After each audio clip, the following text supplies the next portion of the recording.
Okay, where does it start recording?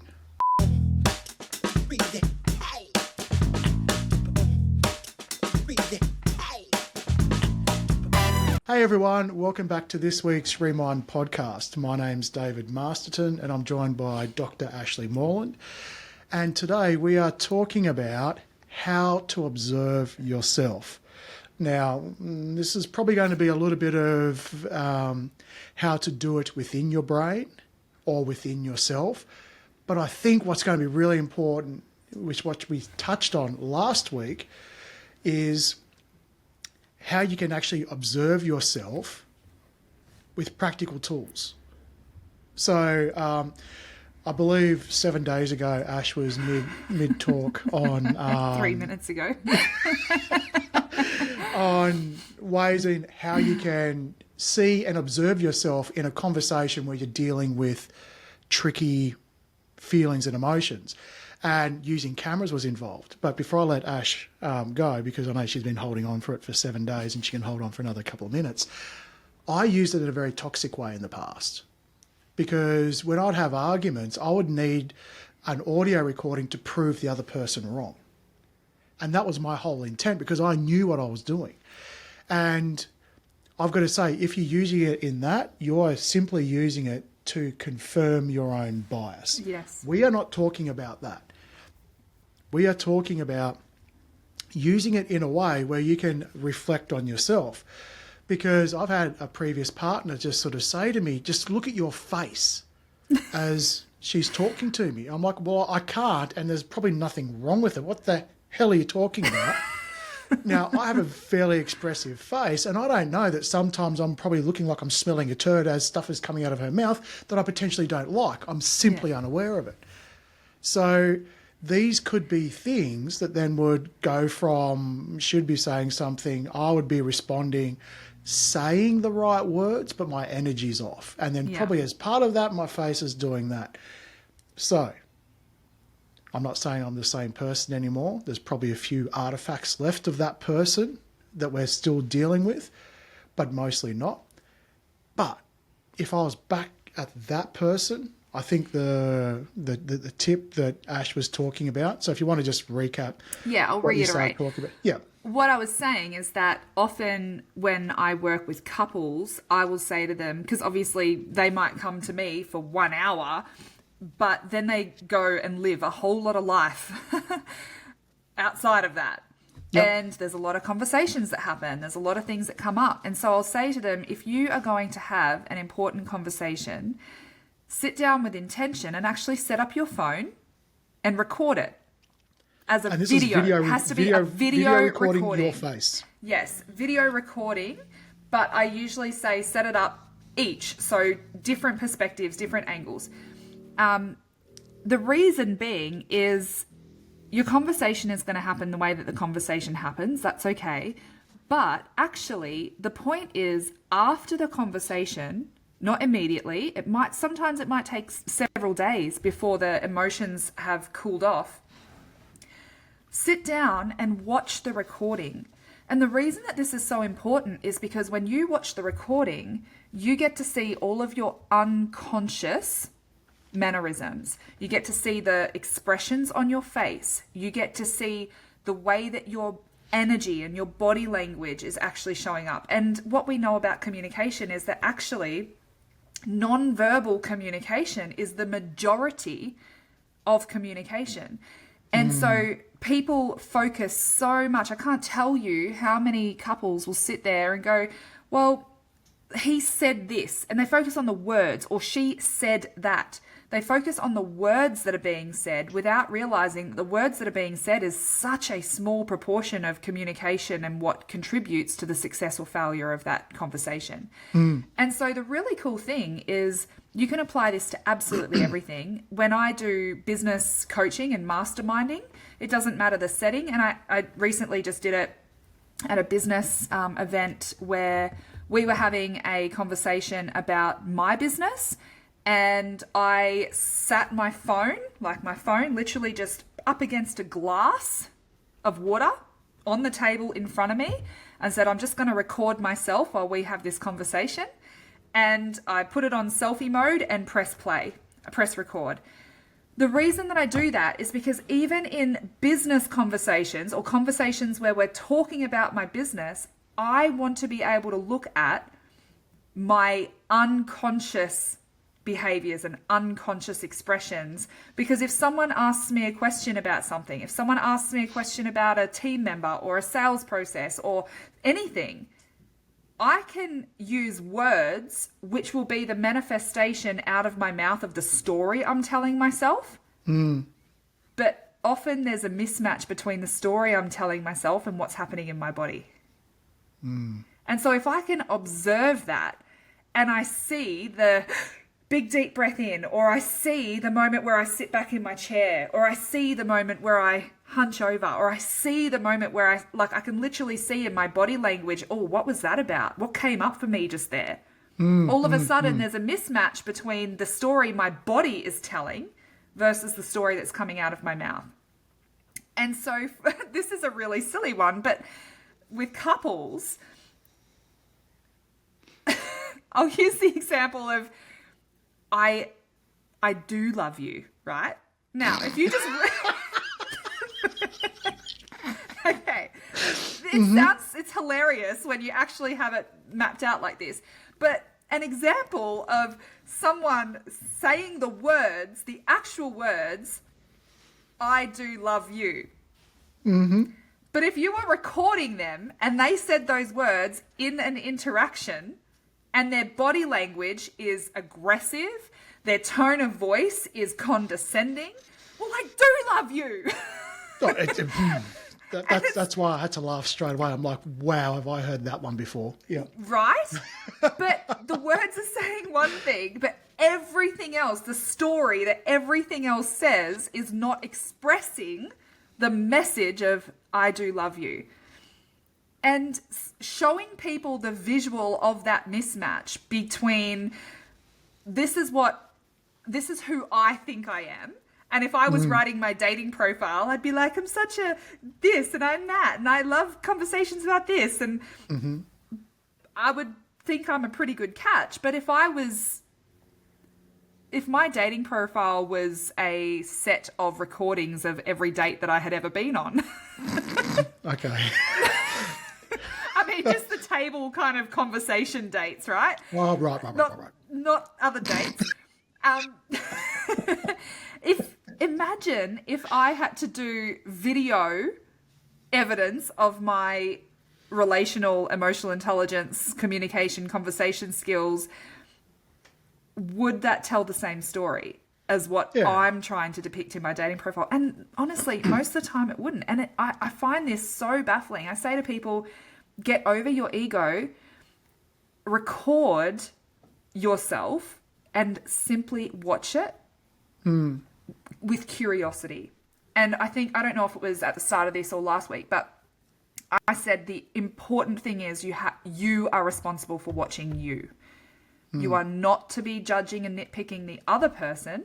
Let them observe themselves. Yeah, or you, like, instantly what's come to mind to me on that last thing that you sort of said is that, well, the other person's responsible for my reaction, right? And that's the sort of the sense of, I'm not responsible for my reaction because I believe that I reacted reasonably based on how they were provoking me or whatever it is. We're not talking about that. And if you're still looking at the input into that, then continue to just look at the other person because you'll find all the answers there. Because at that point, what you're not doing is trying to look within yourself. So what we're talking about is looking within yourself. And at the start of this whole thing, when you started talking about it, the one biggest thing that sort of blew up in my mind is, now, if you do get to the point of recording yourself, because there's going to be a bit of hesitation. If there's not, all the power to you, right? Because it shows an incredible amount of being able to really lean into a vulnerability that is sort of like, okay, I'm open to being wrong here. I'm open to really not liking what I'm seeing. But I'm asking the question regardless of what the answer is, and more power to you. Now, you sit down with that camera firmly on you, so you're watching your mannerisms, your facial expressions, how you react, and you notice that you're not the same person that you would normally be in an argument. As in, so like that white coat observer effect. Well, no. You change who you are and how you show up in the argument simply because you know you're being It's recorded. like suddenly I'm one of those atoms that changes state because I'm being observed. Right? Yes, It's like that so sort of funny. thing of like, Yeah. I'm now recording myself, and then suddenly they sort of say, and this is a problem. And then you respond going, well, that's an interesting take on that. Yes. So it's inviting your highest and best self to the conversation, except the biggest thing is that most people don't even know how to be their highest and best self. They don't have the skills. They fake it, right? Even if so, you need to be able to have a version of you in your head to be able to fake that you. And Yes. if people don't if people don't have the skills of holding space, for example, they might still be completely emotionally unintelligent, but just do it with a nicer tone of voice. Mm-hmm. They might just go, well, I understand Calm. your position, but you're wrong. Oh, yeah. Or it could Still be, not very relationally. yeah. Or that could be your opinion. I'm going to embody a Valium bottle, right? And just have nothing, but it's performance. Yeah. Right, as opposed to actually, no, if you and I'm not being observed, I would act in this way, and I can't do that in front of a camera. Okay, let's go inception on that. Let's go one step. Let's observe that. Mm-hmm. Why is that the case? And it's sort of like, well, and this is a previous version of me. It's because that person brings that out of me. Oh, so now what I've done is put the blame and responsibility on that person. So the only way I can fix it is to live in a world with no dickheads, triggers, or anything bad that's going to happen. Yeah. Welcome to La La Land, David, where there's rainbows, Skittles, and unicorns that fart fairy floss, right? Yes. It just doesn't exist. Or I could sort of go, actually, what's happening is that person's tugging on something real in me, and only I can fix that. 100%. And so that's, on observing yourself. And even if it comes to, okay, you're not ready for the video, because that's intermediate level, that's not beginner level, then start with voice memo, voice recording, right? It's less confronting. It allows you to sort of go, you know what? It's recording, and you don't know it's being and over time it's less confronting than something staring at you. So you can sort of start that way. And also, what I'm not condoning here, and I'm pretty sure Ash is not condoning here, is spy cameras. No! Is doing these kind of things consent. because part of me, right, if I want to show someone that they're wrong, my gosh. I'll just sort of go, Plant cameras to prove it. actually, Your Honour, here is some evidence I found of why they're wrong, right? And then boom, here it comes. Again, previous version of me. I have this a is not family what member we're who talking used to about. have internal cameras in their home, and it literally used to put me on guard of being like, oh, how am I sitting? Like, it was. I mean, I used to have it in one room in my house that I shared with my ex-wife. And it was more because there was an office there, but also it was near the kitchen. So any argument in there, we could go back to it. But the reason I would go back to it at that point was to go, this is Prove how your crazy point. you're making me. Yeah. Like not taking accountability at all. Yeah. Right? Whether that was right or wrong, or whether I was responding or not, that's now irrelevant. It's the fact of why am I coming here is to prove you wrong, Yes. not to be observing myself. Yeah. And sometimes I'll observe some of these things and go, oof, okay, yeah, so I was being a bit of a prick there, and I was absolutely unaware of it Yeah. because the red mist had dropped or something like that. So find ways to do it. And then again, if you can't or you don't want to bring technology into the mix, because it does bring a sense of we are bringing in some tools now to try and trip up what I believe I'm not. Because I think a lot of people do believe deep down that they're good people. And a lot of people are good people trying to do good things, but they're sort of unaware of these You things, don't know what you don't know. coming up. We call them blind spots for a reason. 100%. Well, talk to your partner to sort of say, hey, this thing you're talking about that I seem to be doing, if you can you describe it to me? Maybe not straight away, maybe not in the middle of an argument. Can we, have a bit of a thing where we have a bit of a disagreement, we cool off, and at some stage we come back over a cup of coffee or something like that, and you just describe to me what it is. Mm-hmm. I'm not saying I'm wrong. I'm not saying I'm right with any of this. I just want to know what you picked up. Yeah. And the thing that I really love about this is why I started with the couples example, is because it takes it to a team effort. And I mean, we have a whole entire episode on this that talks about my philosophy and approaches to relationships. And I call it the death, burial, and resurrection. And go back and you can check out that episode. But the thing that I see as being really important in relationship is actually we have to draw a line in the sand. And everything that has happened before that line in the sand, that decision of going, we are entering a conscious relationship, everything that happened before that was all a product of your unconsciousness. That means it was the projection of your pain, your trauma, your shame, your past experiences. And the death is saying the relationship that we had, that unconscious relationship that we had, has to die. We don't get to go back. We're not trying to go back to anything. The buried is what happened in the past, stayed in the past. We can sit here in the state of our consciousness and look at the past, but we don't go back to it. We don't bring arguments up and rehash them. We don't try and be right. We don't try and do any of that. We simply just sit here as a team and look back. So dead, buried, and then resurrected is what's the relationship we're working towards, and who do we need to become in order to have that? And the reason this is so important is that unconscious relationships is about survival, which means that your partner is the threat constantly. Your partner is your predator. You are their prey when it comes to survival. And what this approach does, which is why I try and encourage couples to do this, is that it says, hey, in that version of our relationship, it was two individuals, each trying to survive, essentially survive the other person.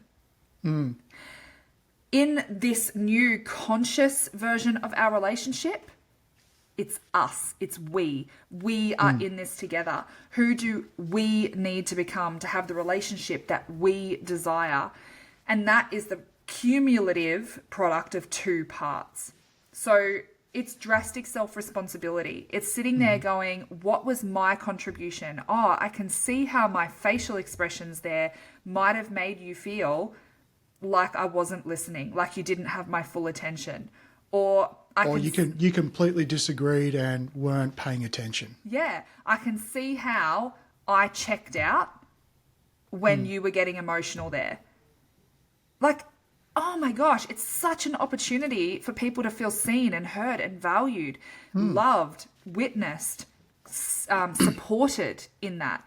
And it takes it from, like, I love what you said about how you could weaponize this.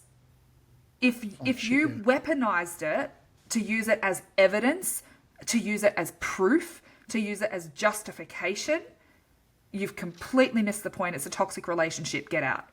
Yeah, well, you're just trying to take points off each other. Yes, but if you are using this as a tool for collaborative growth, which is why we enter relationship in the first place. A relationship is not just about love. It's about two people who are committing to journeying through growth.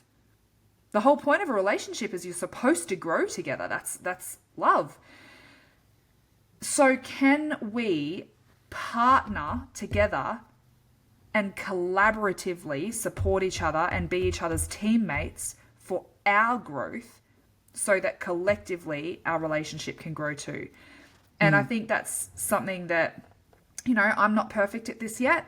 My husband's not perfect at this yet, but it is something that we collectively work towards. And it could be something as simple as, I wish I had an example drop into my head off the top of my head, but something as simple as when I might shut down, you know, if we're having a intense conversation, it's bringing up shame and trauma for me, or I'm feeling unsafe emotionally or whatever, not because of anything he's necessarily doing, but because of what I'm holding inside from my past experiences, he will bring that to my attention. Or if he's being overly critical, I'll bring that to his attention because it's something he's actively working on.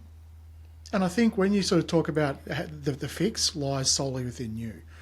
When you come together as a team and the we part is about you, that it doesn't change the responsibility of who needs to fix, that's you.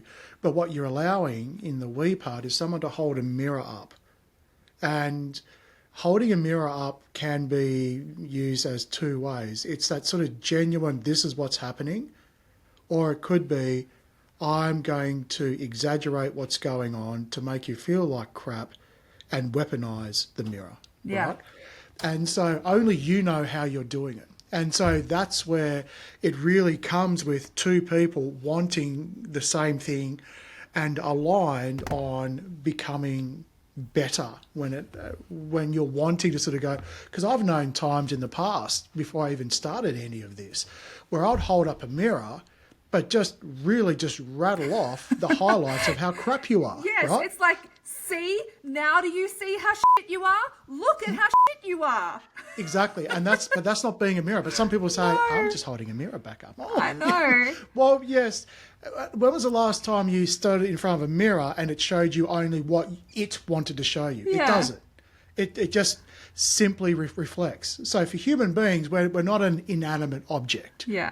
So there always is going to be that sort of bias. Don't try and aspire to be an inanimate object. You're not here to do that. You're here to express, create, connect, all of those things. So really just be mindful of all of these things. And also know you're not going to always get it right. Yeah. Doesn't matter how long you've been doing it. I mean, 100%. So this has been another awesome conversation. I've got an idea on where to take the conversation next. Can you hold that thought for 7 days though, Ash? That's going to be important to know. All right, everyone. If you've liked this episode, great. We are counting down to our last episode in this format. It doesn't mean it's the end of Ash and Dave and Ash. It's just going to be a new look for the Remind podcast going forward for the start of next year as I focus on the other stuff. And comment below, what else do you want? Because as you can tell, we sort of grab a subject and we kind of roll with it. So if there's a subject you'd like us to grab and roll with, there's you know where to put the deets. Yeah, so awesome. Until next week. Catch you soon. Bye-bye.